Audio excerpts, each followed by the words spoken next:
Big salute to all of my military veterans out there, man. Big shout out to all of my subscribers or subscriber. I think I at least got one subscriber now, man. Brand new YouTube channel, man. Welcome back to Student Pilot Blueprint, man, where I'm going to give you guys a step-by-step guide on how to get your pilot license and how to become a successful flight student.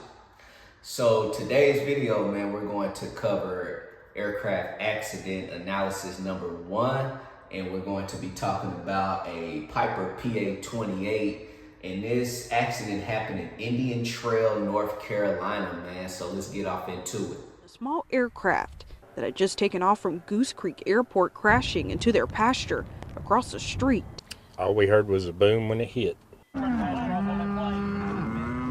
Doug Rowell was calm under pressure on Sunday. I heard a big bang. I didn't know what it was. And then the lady that lives in this house called me and said there's a plane in the pasture. So I came over to see a plane in the pasture. After a plane crashed into a field on his cattle breeding farm, he jumped into action, tending to the injured pilot and passenger as he heard sirens coming down the road. The one guy had a bad laceration across his forehead. There's a lot of blood, and the guy on the ground was complaining about his back. We used a buggy to take the patients, the pilot and the co-pilot. We brought them up here to get on the ambulance, and we could only bring one at a time. The Union County Sheriff's Office says that the pilot had to be cut out of the cockpit while the passenger was ejected from the plane.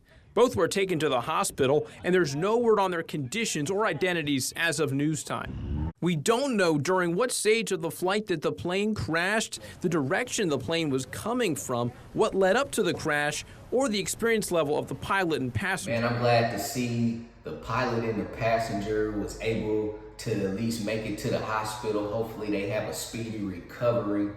And man, you know, this could have been a lot worse, right? You know, they said that the pilot had got, trapped inside the cockpit where, he couldn't maneuver himself out of the cockpit. Firefighters had to come over and pretty much, get him out of there. And then you also have the passenger who was ejected out of the airplane and had to get airlifted to the hospital. So man, I'm telling you, right when a plane crashes, a lot of times that plane is going to just explode, especially if that plane is carrying a lot of fuel. I think they said from the NTSB they had about 25 gallons on board. At the time, it was like 24 gallons, of fuel. And man, I'm just glad that they made it out, safely. I know that pilot, man, right when that plane, like they said, made it to the 1,000 feet AGL and that engine, went out. They experienced an engine failure. Man, it ain't too much you can do. You don't got enough altitude when you at 1,000 feet.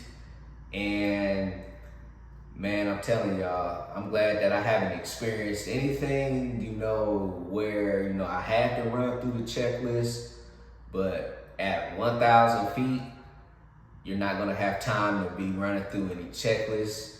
You gotta run through your A, B, C, D, E's for your emergencies. I know right at 1,000 feet, the first thing he probably did, was try to bring that airspeed to glide and start looking out the cockpit, scanning, seeing where, is gonna be the best place to land. You don't really got time for a checklist, and you really don't even got time to declare an emergency. When you're only at 1,000 feet AGL, you gotta be focused on where's the best place to land. And as we could see, and I'm glad that it was farmland in that area, because that is one of the best places to land if there's no available, runway or airport in sight, land in a nice big open field, so man, I'm glad that the pilot and the passenger, made it out of this. While reading the preliminary report that you guys can get on the NTSB website, it said that fuel samples were taken. So before you guys go out and fly that airplane, you have to do a pre-flight. You know, you have to inspect everything on the pre-flight checklist and also other things that you feel that you need to inspect too, right? You know, so before you go out and fly an airplane, you're going to take fuel samples during that pre-flight. And that fuel better look like it just came straight out of the fuel truck. You know, so I fly a Diamond DA-40 that takes Jet A fuel, which is clear. So when I go take those fuel samples and I'm looking in that fuel jar, that fuel better be clear. That's Jet A fuel.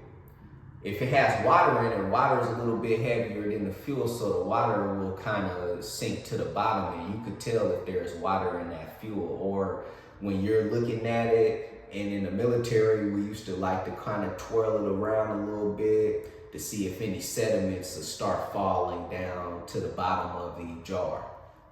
You know, so whenever you're doing those fuel samples, you want that fuel to be clean and clear, you know, of whatever color that fuel is, whatever type of fuel that, you know, that the aircraft takes at the time.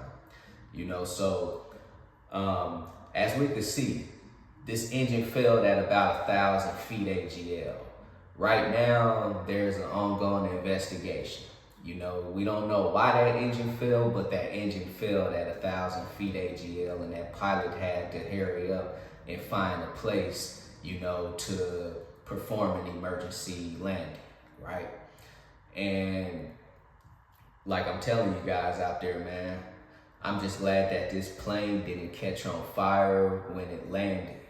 You know, especially with that pilot being trapped in the inside. And I'm glad that the passenger who was ejected out, I'm glad that he didn't experience any type of fatal, you know, type of injuries on impact of him landing, you know, and all of the force of him being ejected out of that, you know, aircraft, you know. So like I'm telling you guys, hopefully they have a speedy recovery.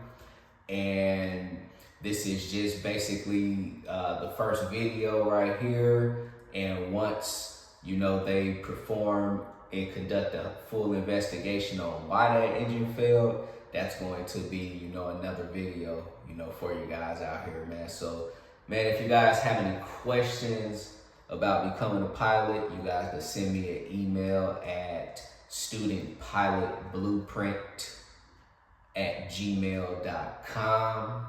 And man, see you guys on the next video. CEO, commit, execute, and be obsessed. Everybody be great out there.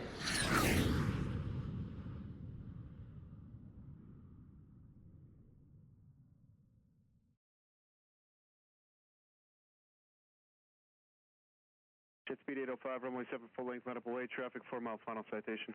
Runway 7, line up and wait, jet speed 805.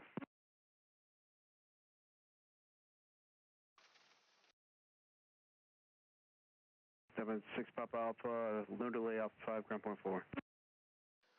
Alpha 5, no delay, over the ground, 756 Papa.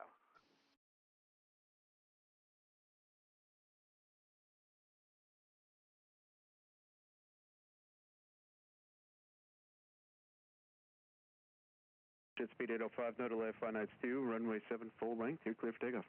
No delay, clear for takeoff, jet speed 805. Citation 2 Charlie Juliet, runway 7, you're clear to land. Runway 7 clear to land, 532 Charlie Juliet, thank you. Clear track 185, just keep this 360 very wide and your short approach.